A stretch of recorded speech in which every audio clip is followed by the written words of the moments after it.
Meanwhile, Sid, I think of all the pre-season friendlies that we've seen in individual performances, no doubt about it, Ousmane Dembélé has just stood out head and shoulders above pretty much anyone else we have seen. How has that affected the hype around him going to the start of the new season?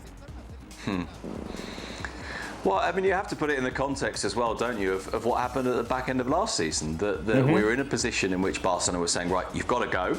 They left him out of the squad for 2 games, and this is very much Xavi Hernandez's success. Xavi Hernandez is one that says to the club, look, if he's staying, even if it's only to the end of the season, we should use him. He's a really good player, and maybe we can persuade him to stay. In the end, Barcelona get him to stay on a reduced deal, so that's very good news from their point of view. And his performances in that second half of the season were really quite good. This is a player who I think I'm right in saying produced 13 assists last season. In any case, it was certainly more assists than anyone else in La Liga, having basically played half the season. Now, what's different in pre-season now is he's scoring goals as well, because he wasn't scoring a lot of goals then, he was providing a lot of assists. And I think if they can get the structure around him right, which kind of aids that decision-making process, because it effectively gives him a limited number of decisions to make, and if they can fundamentally, if they can keep him fit, then I think there's a huge amount of excitement around him now. And as I say, it would very much be Xavi Hernandez's success, because this is a player who's going into his 5th season at Barcelona, and in truth, we've only seen this kind of level of performance from him on very, very few occasions.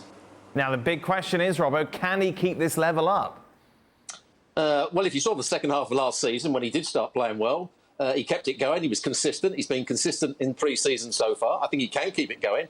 I'd like to see him play on the right-hand side, so he can come in on his left foot and do what we've just seen him do and chop it back onto his right foot every so often and get crosses into the box. He's got that pace. He's got the right attitude at the moment. I think he can do it as long as he plays out on that right-hand side and maybe Rafinha going to the left-hand side. Let's take a look how the bookies have things set then regarding who's going to win the title. Real Madrid, favourites just to defend their title. It's going to be a 2-horse race. I don't think there's much of an argument against that. Sid, considering the acquisitions that Barcelona have made, do you feel this is going to be a title that could go down to the very last game? Yeah, it should, shouldn't it? It really should. And again, there's a parallel there, isn't there, with what we were just saying about Dembélé. If you look at Barcelona's collective performances after the turn of the year, once they've been able to make those signings in the winter window, once Xavi's ideas had started to become bedded in a little bit more, of course, you saw them go to the Bernabeu and score 4 goals, and they played really well. It's true, I think there was a pretty bad tail off at the end, I think at the point at which they knew it was kind of done and that Real Madrid were going to win the league and they weren't going to catch them. But I think that shows that the basis of a good team is there. And then, as you say, look at the signings they've made this summer. Now, all right, some of those you might think, well, I'm not entirely sure about X, Y, and Z. But if you look throughout the squad, there's strength in depth all the way through now. There's more or less 2 good quality players in every position.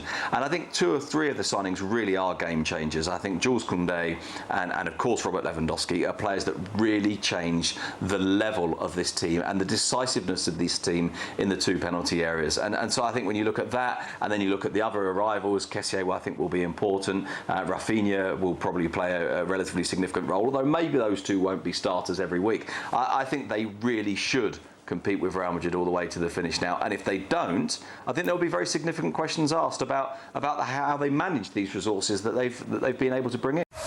Well, thank you very much for watching ESPN on YouTube. For more sports highlights and analysis, be sure to download the ESPN app. And for live streaming, premium content, and let's not forget as well, ESPN FC 7 days a week. Subscribe to ESPN Plus.